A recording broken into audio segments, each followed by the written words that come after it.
In a lively town square where families strolled and children played, a single act of injustice ignited a confrontation no one saw coming. When an overbearing officer took his authority too far, an unlikely defender stepped up to challenge him. But what happens when the person standing in his way has more influence than he ever imagined?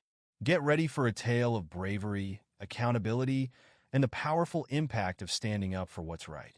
Welcome to my channel.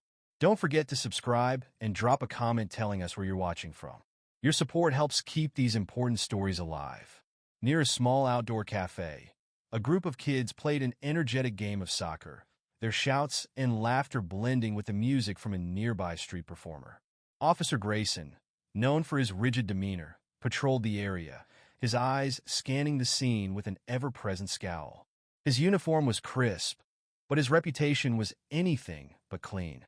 Whispers followed him, stories of his quick temper and how he seemed to single out those least able to defend themselves.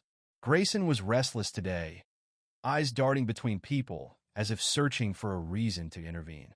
At a shaded bench, Lisa enjoyed a rare moment of quiet, sipping her coffee. She was dressed casually, her government ID tucked away in her bag, making her indistinguishable from any other passerby. Her warm smile and easygoing nature made her blend in effortlessly, until the moment required otherwise. A sudden disturbance near the cafe entrance caught her attention. A young girl, arms full of pastries, accidentally bumped into Officer Grayson. A soda can slipped from her grasp and rolled to his feet. "Watch where you're going," Grayson barked, his voice sharp enough to slice through the cheerful hum of the square. I'm sorry," the girl, Jasmine, stammered as she bent down to retrieve the fallen can. "Sorry doesn't cut it," he snapped, looming over her. "You kids act like this is your personal playground. Where's your ID?" Jasmine's face paled. She clutched the tray tighter, her hands trembling. I don't have it with me." Grayson's lip curled. "Figures. No responsibility, no respect. You need to be taught a lesson." Before Jasmine could react, he shoved her backward, causing her to stumble. The atmosphere shifted. Conversations died. A few bystanders instinctively reached for their phones, recording. "Hey!" Lisa's voice sliced through the growing tension.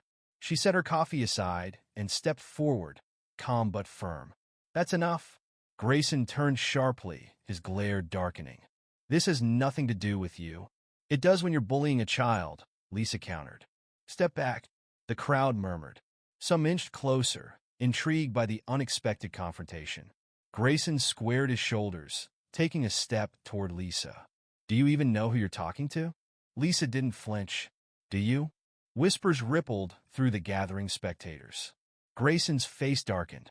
He clenched his jaw, irritation crackling off him like static electricity. Without warning, he swung a heavy hand toward Lisa's shoulder. The blow connected. A hushed gasp spread through the crowd. Lisa stood firm. Her expression remained unchanged, her eyes locked on his with quiet defiance. Jasmine stared at her, a mix of fear and awe in her young eyes. The square was silent now, save for the soft buzzing of recording phones. Grayson loomed over Lisa, his frustration boiling over. Lisa, still composed, reached in her pocket and revealed a badge. "Lisa Carter," she announced clearly. "Department of Justice." The crowd reacted with audible gasps. A ripple of disbelief swept through the onlookers. For a moment, Grayson hesitated, the badge catching him off guard. His surprise quickly turned into barely contained rage. He straightened, jabbing a finger toward her. "You're interfering with law enforcement," he snapped. "You have no authority here." Lisa tilted her head slightly. "No authority to stop you from shoving at teenagers?" Her voice remained level, yet it carried weight. "You're out of line, officer." Grayson's face flushed. He curled his hands into fists. "This is my scene. Back off." The growing crowd murmured louder. Cameras focused on every movement. "Power doesn't mean you get to abuse people," Lisa continued, her voice unwavering. She looked around at the faces watching. "We all saw what happened. We all saw what you did." Grayson stepped closer, his posture tense. "This is your final warning." Lisa didn't move. The crowd buzzed, some murmuring their support, others shifting nervously. Then, suddenly, Grayson lunged. A collective gasp filled the square as Lisa reacted in a blur of precision. She sidestepped, grabbed his wrist, and with swift control, twisted his arm, sending him crashing onto the pavement. The gathering exploded with noise, cheers, shocked exclamations, and the constant clicking of recording devices. Grayson groaned, humiliated but uninjured. From the ground, he fumbled for his radio. "Backup needed. Officer under attack," he barked. Lisa exhaled slowly and took a step back, her hands in the air. "You did this to yourself," she said calmly. Then, glancing at the onlookers, she urged, "Keep filming. The truth matters." Moments later, sirens blared. Police cars screeched to a stop, officers pouring out, hands hovering over their weapons. The crowd tensed as the newcomers surrounded Lisa, Grayson, and Jasmine. "She assaulted me," Grayson barked from the ground. "She's resisting arrest." Lisa lifted her hands slightly, still showing her badge. Everyone here saw what happened. The footage will speak for itself. The officers hesitated, exchanging uncertain glances. The air was thick with tension. Some people in the crowd called out for justice, while others pleaded for calm. The moment of truth had arrived. Lisa took a deep breath, steadying herself. This wasn't just about her or Jasmine. It was about standing up for what was right. The murmurs in the crowd grew louder. A child's small voice broke through. "Is she going to be okay?" Lisa glanced at Jasmine, who clutched her phone, eyes wide with fear and hope. That was all the confirmation she needed. Slowly, she raised her hands. "I'm not resisting," Lisa said firmly. "You have the footage. Everything you need is right there." As the officers led her away, she remained composed, her gaze unwavering. This wasn't over. The square erupted. Some shouted Lisa's name, others condemned the officers.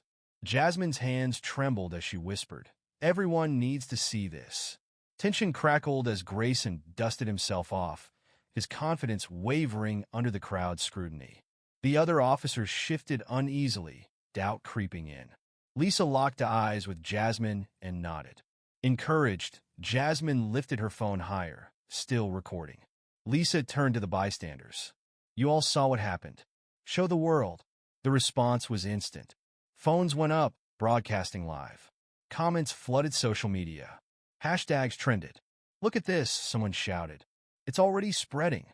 A young officer glanced at his phone, then at Lisa. "Wait, is she DOJ?" His words sent a ripple through the officers. Grayson's smirk faltered. The weight of the moment was sinking in, and then the fallout began. Within hours, the footage was everywhere. Hashtag Justice for Jasmine and hashtag Stand with Lisa dominated social media.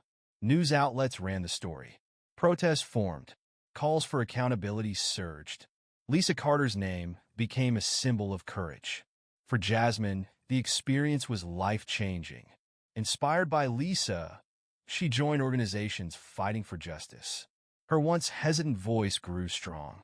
She realized the power of standing up, not just for herself, but for others. Lisa, however, carried the weight of it all. She never sought the spotlight, but it found her. Frustration lingered, at Grayson, at the system that allowed him to abuse his power. But she knew this fight was bigger than one man. Weeks later, Lisa walked into the holding facility where Grayson sat, stripped of his authority. He watched her approach with narrowed eyes. "What do you want?" he muttered. Lisa sat across from him. "You had choices. You could have protected people. Instead, you did this." Grayson looked away. A flicker of regret? It was hard to tell. He scoffed. "And what did standing up get you? You think this changes anything?" Lisa exhaled. "It already has," she said, standing. "People aren't afraid anymore. And you? You'll finally face consequences." She left without looking back. Outside, the sun felt warmer. Change was slow, but moments like these planted the seeds. A few days later, Lisa returned to the square. This time, the energy was different. People smiled at her. Vendors offered free coffee. "Lisa!" Jasmine called, running toward her, holding a small note. Lisa unfolded it. "Because of you, I'm not afraid anymore." Her heart swelled. She looked at Jasmine, now standing tall. Lisa squeezed her hand. "Thank you," she said softly. As she walked away, the words stayed with her. The screen faded to black, revealing one final message. Change begins with one voice. Thank you for being part of this journey. Don't forget to subscribe and stand with us as we continue to share stories that inspire change. See you next time. In the end, it wasn't just about Lisa or Jasmine. It was about a movement, a shift in consciousness. One act of defiance had sparked a wave, proving that courage, when captured and shared, had the power to inspire real change. The video didn't just expose Grayson. It exposed a system that had allowed people like him to thrive unchecked. But this time, the world was watching. This time, silence wasn't an option. Jasmine, once hesitant to speak up, had become a voice for others. Lisa, who never sought the spotlight, had become a symbol of resilience. And the people, emboldened by the truth, refused to look away. Justice isn't immediate. It's slow, messy, and met with resistance. But moments like these, where one person stands up, where a community refuses to back down, are where real transformation begins. As Lisa walked through the square that day, past the smiling faces and the knowing glances, she understood something deeply.